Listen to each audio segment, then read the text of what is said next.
Choking can be one of the worst feelings in the entire world. Whether it's panicking in a fight, you're in endgame and now you panic and now you end up in second place. Knowing you were so close to victory but not achieving it is a horrible experience. I mean, it'll leave you tossing and turning at nighttime, having nightmares, and then next time you play, you're literally seeing this image of yourself ending up in second, not winning the fight when you're in endgame. And now you're panicking every time you start playing. I'm telling you this because I've experienced this many times and I can definitely relate. Because of how common choking is, we often get asked how to prevent this from even happening.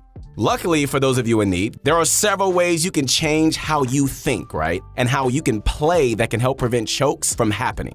What's going on, guys? This is your guy. That's right, your friend, the one and only Keith Allen. And in this video, we're gonna be sharing 4 simple tips to prevent panic and choking in Fortnite. Hey, I want you guys to connect with me as soon as you can, all right? I've dealt with so much anxiety. I've dealt with nervousness, fear, man, you name it. And it's my job, my goal is to inspire you to be the best gamers possible, okay? So follow me as soon as you get the chance.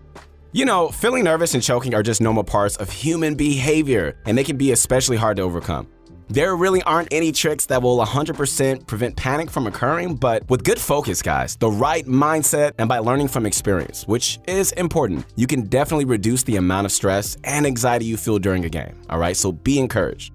By the way, if you're looking for more educational Fortnite content, I highly recommend taking a look at the Insta Pro Pass over at ProGuys.com. Purchasing the Pro Pass will unlock a wall of content, mastery courses, and multiple live coaching sessions with real Fortnite pros. How cool is that? Elevate your game today. Link, as always, is in the description down below. All right, ladies and gentlemen, let's get into what we've all been waiting for. I believe this can be a life-changing video. Here we go. Our first tip when it comes to preventing chokes is to avoid focusing on what you can't control. Throughout the match, you're gonna get into scenarios you have no real control over. Things like bad loot in your chest, crappy zone RNG, and even the occasional lag spike. Who hates that? If you dwell too long on these uncontrollable situations, you're just gonna end up getting nervous and start thinking negatively. With negative thoughts, you just end up doubting yourself, then it just gets worse and it just makes your performance horrible. You know, I used to deal with anxiety to the point where I felt pain on the left side of my body. Every single time I would start getting anxious, my body would just start feeling the pain, physical pain, and I would just freak out. But when I just learned that I couldn't control everything, I began to just let it go. Just let it go. And then I just started getting peace, like seriously in my body. And I literally got breakthrough with anxiety. And I just want to encourage you today, just let go, just relax. Take a deep breath and just understand you can't control everything and the battle starts in your mind. So when you're playing, while it's okay to still react when these uncontrollable factors occur, you need to be able to recognize them for what they are. Things you have very little to no control over. Stuff that has already occurred and can't be changed. If you're able to recognize them as what they are, uncontrollable, you can just move past them and start focusing on what you can influence. Things like your next rotation, how you're gonna get better loot, or how you can just play out the fight to your advantage. A good player will never blame what's thrown at them, but will instead adjust their focus to areas that they can benefit from. Okay, so think of this scenario. You're running around, you're trying to get to the next zone, but then all of a sudden out of nowhere you get heavy sniped, bam! Your first reaction from experience might be to box up and heal, which is the right move, but some players might still dwell on the fact that they got heavy sniped, and now they're just beating themselves up, and now they're just getting discouraged. Their thoughts persist on how it's an overpowered weapon and how unlucky they are for getting sniped. So by dwelling so long on what's out of their control, by now, they freeze up and then they start panicking. So the action that you need to take in this situation, guys, is to be able to cancel out that thinking. Okay, don't freak out. All right, it happened, but you couldn't control that. And now you focus at the task at hand. If you don't, you just end up making mistakes left and right because your mind is all over the place.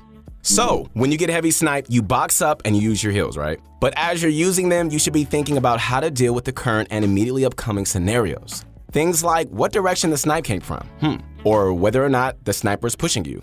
If they do push and arrive at your box, what move are you gonna make now? Do you edit out the back and go for high ground control? Or do you have a launch pad you can escape with? So whatever the move is, you always need to be focused on the now, not the past. You gotta get over it really, really fast, get back up and keep going. I love Kobe Bryant. He was my favorite basketball player of all time, but I loved how he would literally miss 20 shots in a row and he would think the 21st shot was gonna go in. You have to have that mindset. That way, now you can just shift your thoughts away from those uncontrollable factors and focus on what can actually be impacted by your play. The next tip, my friends, is not to fixate on the outcome of the match. A lot of players who panic have this issue, and I get hit with this question all the time on my Insta, like, how do I make it? How do I win the game without panicking? I get to endgame and I just freeze. I get that all the time, guys. I get that all the time from you. You know, whether it's in a regular or arena match, you know, you get to the endgame, you get extremely nervous because the constant thoughts of the outcome of the game just flood your mind. The imminent victory or defeat screen just makes a lot of players' heart race. I get it. If it's a tournament, you know, a lot of players get fixated on the number of points they have and how much money they might potentially be winning. And I'm gonna be honest, you're human. That's just pretty normal to act that way. Our brains like to head in those directions and get us thinking about results when they haven't even happened yet. But it's not a good thing because it makes focusing on the moment so much more harder. Okay, so just to help explain what we mean, let's talk about the science behind psychology. All right, I don't want to lose you. Let's just pretend this is summer camp with your guy, your friend Keith Allen. All right, you're not in school. All right. There was a study done in the 80s where a psychologist had participants play a simple game of guiding a ball into a hole. That's easy, right? We can all do that. So the participants did really well in the experiment at first, but didn't do so well when they were told money was going to be on the line.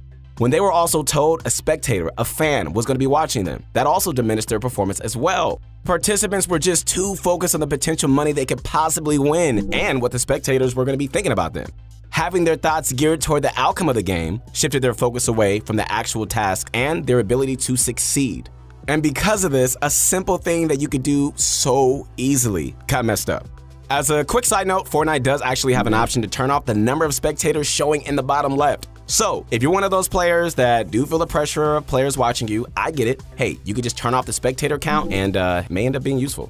Other than turning off the spectator count, to avoid fixating on the outcome, you need to play as if you don't care about the outcome. I say this all the time on my Insta to you guys. Look, play like you have nothing to lose. And I'm not saying like play entirely careless or anything like that. You still need to play like it matters and adjust for whatever the situation calls for. Like you can't just get into an arena endgame with 40 players alive and just start running around in the open. All right, that's crazy. You would still need to play really carefully and prioritize position to stay alive, of course. However, what you can do is follow up our last tip and shift your focus to the task at hand anytime you start to think about the outcome, all right? That way, you're not fixated on things like player count, how many points you're gonna end up with, or if you end up getting the win or not. By not fixating on the outcome instead of focusing on what needs to be done, you'll be much more likely to end the match successfully. All right, guys, so this next tip is pretty simple and self-explanatory, but we still gotta mention it real quickly. You need to stay positive. Everyone say positive. Yeah, and feel confident about yourself throughout your playing session. So if at any point you start doubting yourself or your team, which it happens, not only is your performance going to worsen, but you're going to increase your chances of choking as well. Guaranteed. To remain positive during bad times, you need to think about those moments where you succeeded and you came out on top. If you look at a bad in-game zone and think of all the times you got screwed over, those negative thoughts aren't going to provide you with the confidence that you need, all right? So here's a trick. Instead, try to reinforce yourself with positive statements and thoughts when you're in the moment. I know it's hard, but you can do it. So you gotta have thoughts like, I've done this fire rotation before, I could do it again. Wait a minute, I was in a bad situation just like this before, and I remember I made it out of that. That's gonna help you way more than thinking, oh my gosh, every time I make it this far, I lose. Every time I make it this far, I start panicking. And then you start just reinforcing that in your mind over and over again. And guess what's gonna happen? You're gonna do the same thing. This time, substitute those thoughts and say, you know what? This is a new game. I've learned from my mistakes and I'm gonna do better this game. I'm gonna get further this time than I've ever gone before. And I'm gonna win. And if I don't win, it's okay because I'm gonna play again and I'm getting better and better and better. With hard work, I'm grinding. That's what it's all about. While it seems so simple, it's still so surprising how many players allow negative thoughts to ruin their confidence. And again, like, I get it, because I was there for a long time. You need lots of confidence to succeed in Fortnite, or really with anything in life, if you think about it. Thinking that things will always end bad, that's a sure way that you're gonna cripple any confidence you had and cause you to choke. So think positive, guys. You can do it. I believe in you, or else I wouldn't even be doing this. So you guys are awesome, you are great, but I want you to see yourself in that way.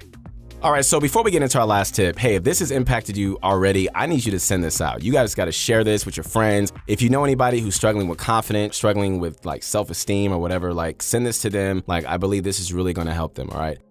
For our last tip is to practice as much as you can. Yeah, that's right. It's simple, right? But practice.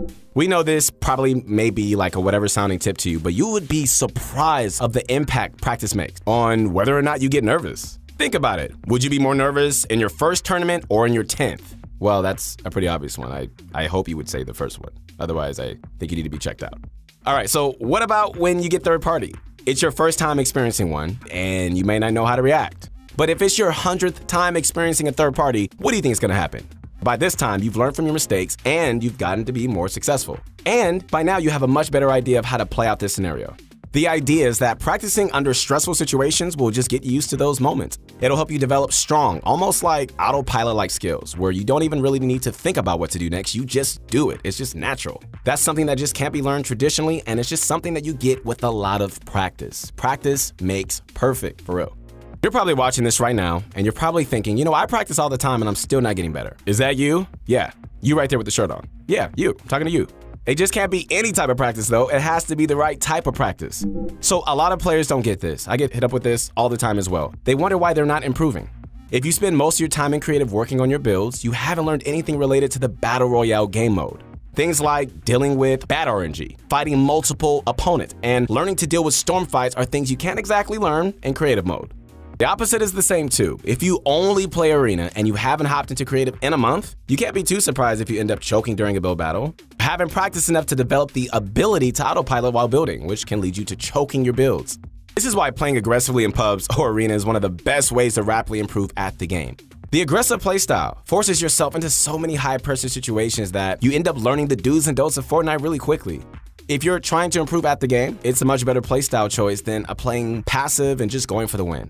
We're not saying you should always play aggressive, but with how valuable the experience can be, you should play a W key game every now and then.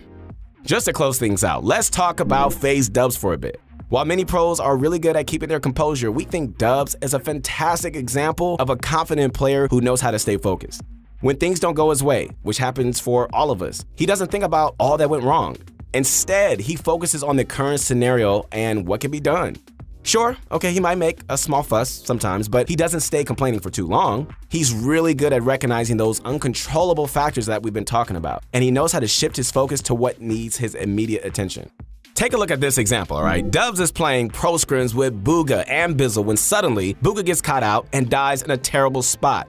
Booga tells them that they can't get the revive card, and so they need to play out the rest of the match down a player. But how does Dubs react to this situation? Hardly at all. He's like Steph Curry at the free throw line. Nothing, easy. He briefly mentions how it's unfortunate, but he keeps his composure and he thinks forward. Instead of complaining, like some of us do, or thinking that the game is over, Dubs focuses on the next move he and Bizzle need to make. Later on in that game, they get into a fight with a really aggressive trio. That's something that would get on anybody's nerves when they're down a teammate and they're trying to play passively. Dubs quickly throws a mention or two about how the players they're fighting are dumb and how it's a waste of their resources. As we said, these sort of thoughts are normal for our brains to just tend to think. But the important thing to note is how quickly he moves on. Even though he probably liked to express his thoughts on the matter further, he knows it's going to harshly affect his and Bizzle's gameplay if he does. So by staying focused on the objective of keeping the high ground and sticking together with Bizzle, they leave the fight up in kills and they get set up for the next zone. There were a ton of other good examples, guys, throughout this game where Dubs was able to stay focused, all right? Like when it was endgame and they needed mats, he was able to recognize that and immediately called out going for a kill. With that hard focus, he gets the kill and he replenishes his material. Ultimately, that high level of focus and confidence were able to guide them to win the match despite losing Booga early on. Just amazing. So we know that there's a lot of these tips that seem really simple, but they really can have an impact, guys. Though we can't express the importance of proper practice enough, it's just really hard to avoid nervousness and choking when you have a lack of experience.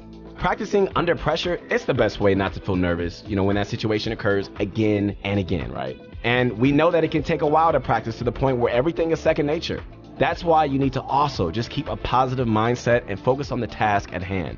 Avoid negative thinking and dwelling on factors out of your control. Like I said before, I had that anxiety really bad, but I learned how to just let go. I just learned how to release. Don't think about the ending of the match, all right, and how you're gonna get there. The level of focused thinking is what separates the pros from the amateurs. You guys got this. Keep going, keep grinding. Hey, we believe in you, pro guys. I believe in you. Once again, this is your guy, your friend, Keith Allen. Connect with me on my Instagram. I would love to hear from you. We got a lot going on.